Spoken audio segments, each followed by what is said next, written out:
Nos ha tocado exponer sobre la etiología del daño cerebral. Mi nombre es Giovanna del Carpio Fernández y vamos a ver un breve video sobre lo que comprende la etiología del daño cerebral.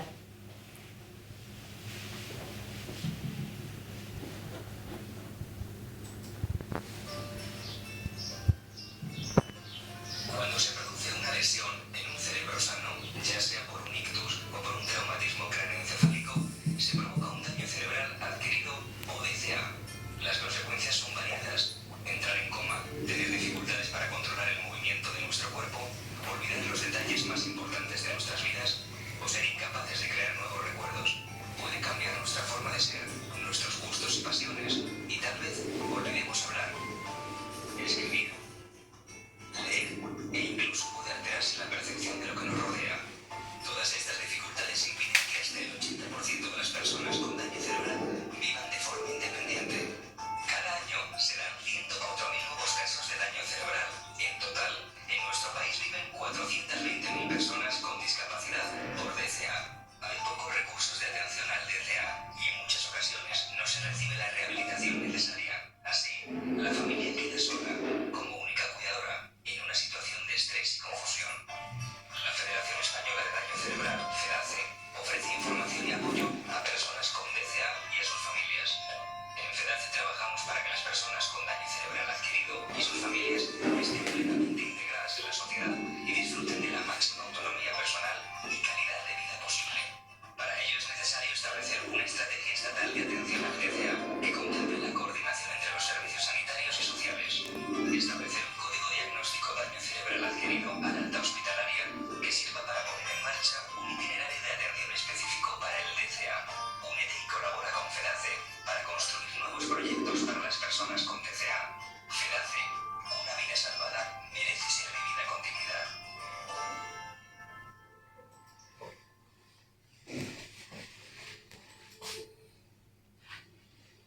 Como hemos podido ver en el video, cuando hablamos del daño cerebral adquirido por un trauma craneoencefálico, ¿no? ¿Y qué quiere decir esto? Para empezar, nuestro cerebro es el que encargado de que nosotros tengamos actividades físicas y motoras y también actividades cognitivas. Al nosotros tener un daño cerebral, ¿qué pasa con nuestro cuerpo? Empezamos a perder diferentes actividades, ¿no? Tanto físicas, motoras o también cognitivas, ¿no? También, por ejemplo, lo que existen los factores del daño cerebral hay causas, ¿no? Que uno puede ser los tumores y el otro puede ser la epilepsia. En los tumores, por ejemplo, constituye un daño cerebral. Sus consecuencias son las alteraciones neuropsicológicas. Y cuando hablamos de la epilepsia, constituye una enfermedad neurológica en la cual se presentan constantes crisis convulsivas y en este cuadro la alteración de los impulsos eléctricos provoca un abanico de efectos neuropsicológicos y deterioro cognitivo. Acá podemos ver un porcentaje del promedio de las lesiones cerebrales por traumatismo craneoencefálico en Estados Unidos.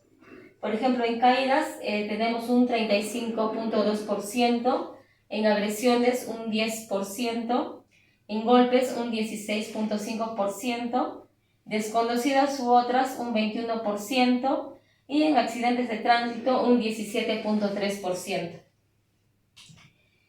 También el maltrato sufrido en la infancia influye mucho en lo que es el daño cerebral, puesto que el desarrollo neurológico en la infancia, mientras se va desarrollando el niño y sufre algún traumatismo, provoca para lo posterior algún tema de un daño cerebral, ¿no? Consecuente. Acá, por ejemplo, los traumatismos craneoencefálicos es la alteración del estado de conciencia. ¿Qué nos dice esto? Que las personas no comprenden lo que pasa en la realidad. También existe la amnesia o problemas de la memoria posteriores al trauma, ¿no? Como dice acá, la memoria de las personas empiezan lo que es a tener, no pierden la memoria, mejor dicho, y también hay cambios neurológicos y neurofisiológicos. La fractura del cráneo o lesiones intracraneanas causadas por el trauma.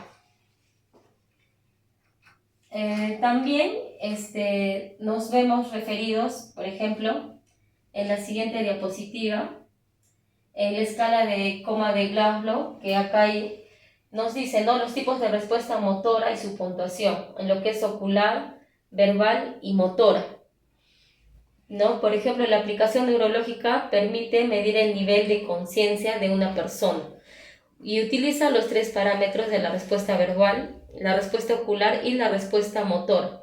De esta escala se permite obtener un perfil clínico y la evolución del paciente. También, por ejemplo, hay factores etiológicos de riesgo. Por ejemplo, los accidentes de tránsito puede ser un factor de riesgo porque provocan el alrededor del 70% del traumatismo cráneoencefálico. También es muy importante decir que las bebidas alcohólicas son peligrosas porque constituye otro factor de riesgo muy importante, ¿no? Porque está asociado a lo que es a los choques automovilísticos, accidentes y también lo que hay violencia doméstica. También, por ejemplo, las secuelas neuropsicológicas que nos deja este tema es el focal y el difuso.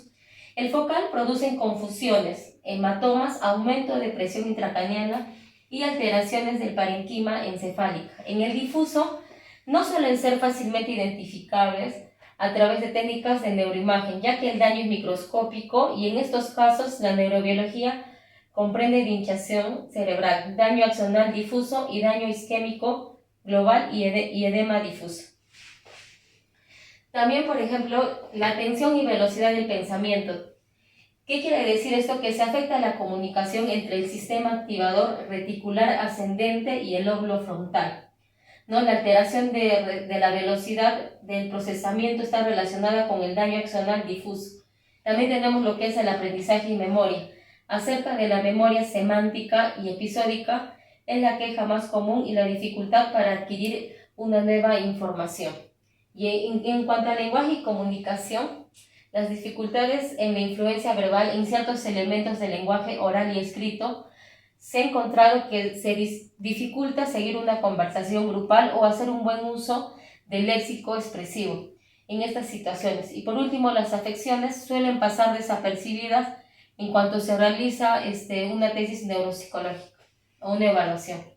También las funciones frontales, ¿no? Pues a que estas están relacionadas en la baja calidad de vida y en ciertos casos se produce la discapacidad. Los pacientes con traumatismo cráneoencefálico comúnmente tienen problemas de planificación y resolución de problemas en la vida cotidiana y el pensamiento abstracto, ¿no? Cuando nos referimos al pensamiento abstracto, hablamos sobre las personas que, por ejemplo, hay cosas que se deducen y otras personas no pueden deducir ciertas cosas que van a pasar, ¿no? También en emoción y conducta. En la base neurobiológica, ¿qué pasa con estas funciones que se encuentran en los lóbulos frontales? El sistema límbico hace la exageración o anulación de las emociones o sus expresiones. Además, es común que el paciente sufra de trastornos de ansiedad o depresivo. ¿No? Acá podemos ver una imagen de un cráneo y acá está la parte dañada, ¿no? Y por último también el traumatismo craneoencefálico, sus secuelas son específicas y el tipo de lesión y la gravedad, localización del trauma y también es muy importante resaltar la edad del paciente para poder trabajar en su posterior recuperación. A continuación mi compañero va a seguir con la exposición.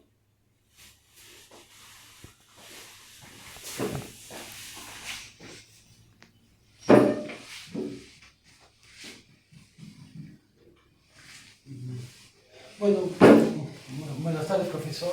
Mi nombre es Diego Alonso Carpio Riveros. A continuación vamos a presentar el nuevo tema que sería la epilepsia. Primero que nada, ¿qué es la epilepsia? La epilepsia es un trastorno del sistema nervioso central que provoca convulsiones repetitivas. Puede ser causadas por lesiones cerebrales, genética o factores desconocidos. Los síntomas incluyen pérdida de conocimiento, movimientos involuntarios y sensaciones anormales. El tratamiento puede incluir medicamentos, dieta cetogénica o la misma cirugía. A continuación, para poder entender un poco más el tema, les voy a presentar este video.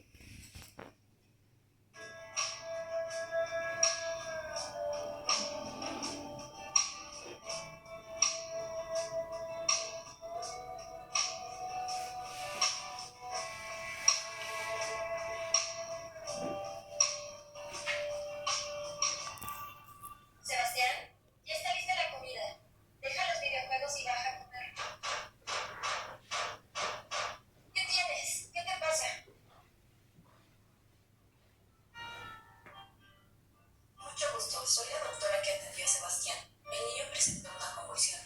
¿Me podría describir qué sucedió y si ha notado algún cambio de actitud en él? Estaba normal y de la nada empezó a tener movimientos involuntarios de brazos y piernas. No se puede detener. Yo no sabía cómo controlarlo. Y sí, ahora que lo pienso, últimamente es muy explosivo. Sebastián, ¿has notado algo diferente en ti? No sé, quizás. Tengo problemas con la comida. Las cosas no me saben igual. Ya nada se me antoja. He notado últimamente que tiene ciertas actitudes raras.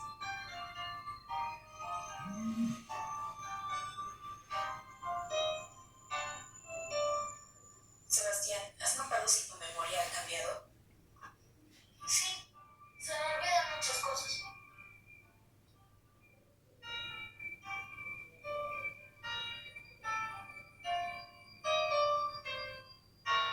Por lo que me ha descrito, debemos investigar que el problema de Sebastián no es un tipo de crisis epiléptica. Síntomas conductuales: alucinaciones o ilusiones olfativas, auditivas y visuales. Actitudes extrañas en comportamiento. Labilidad emocional, irritabilidad, agresividad, pánico o miedo. Amnesia y confusión. Convulsiones. La epilepsia se presenta cuando existe daño del lóbulo temporal o de otras áreas del cerebro que controlan las emociones. Es por eso que el comportamiento se ve modificado. El cerebro envía señales anormales, provocando convulsiones o periodos de comportamiento, sensaciones inusuales y a veces pérdida de conciencia. ¿Y este padecimiento ¿Tiene cura? Gracias a los avances médicos es controlable y con el tratamiento adecuado es posible tener una buena calidad de vida y con el tiempo logrará estar libre de nuevos episodios anormales en su comportamiento e incluso libre de crisis. Ante cualquier duda o sospecha, acuda a un médico especialista para obtener un diagnóstico adecuado.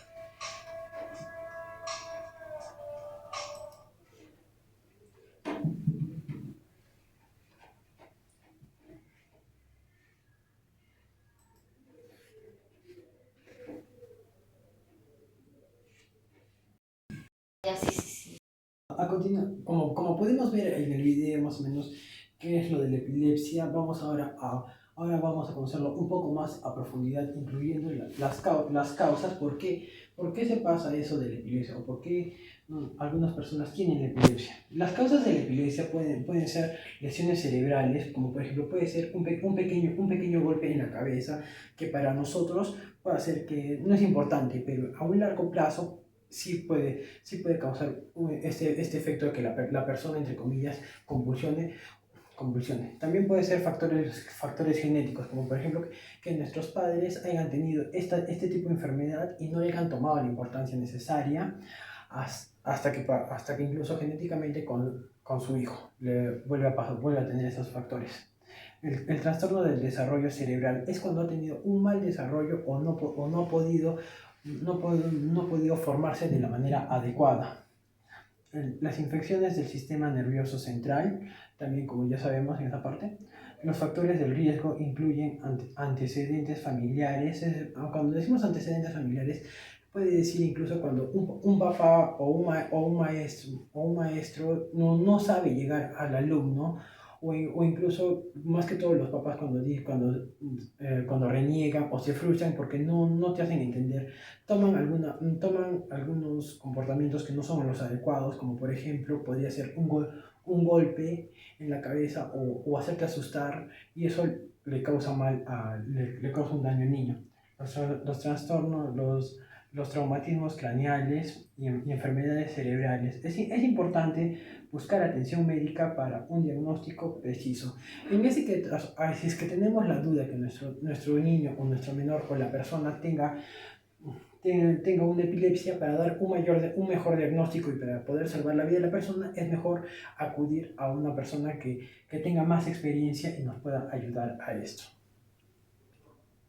Bueno, los síntomas, ahora vamos a ver los síntomas. Los síntomas de la epilepsia pueden variar desde convulsiones, convulsiones visibles hasta episodios de mirada fija. Lo de mirada fija se podría decir es como pérdida, como pérdida al vacío, o te quedas mirando un cierto punto y la persona no sabe que está haciendo eso, más que todo, o se queda en blanco.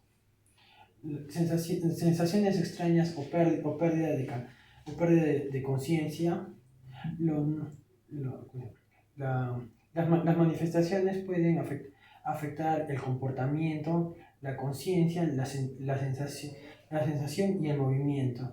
Es fundamental comprender y reconocer estos síntomas para un mejor manejo adecuado. El diagnóstico de la epilepsia, para poder decir que la persona realmente tiene la epilepsia o estar seguro, más que todo, es decir, que implica evaluar a la persona o al paciente, hacerle pruebas de imagen cerebral, el electroencefalograma, más conocido como EEG, y análisis de antecedentes médicos. También es fundamental descartar otras afecciones o problemas que pueda tener el paciente, que puedan causar algunos síntomas similares y te puedan hacer que te confundas con la epilepsia.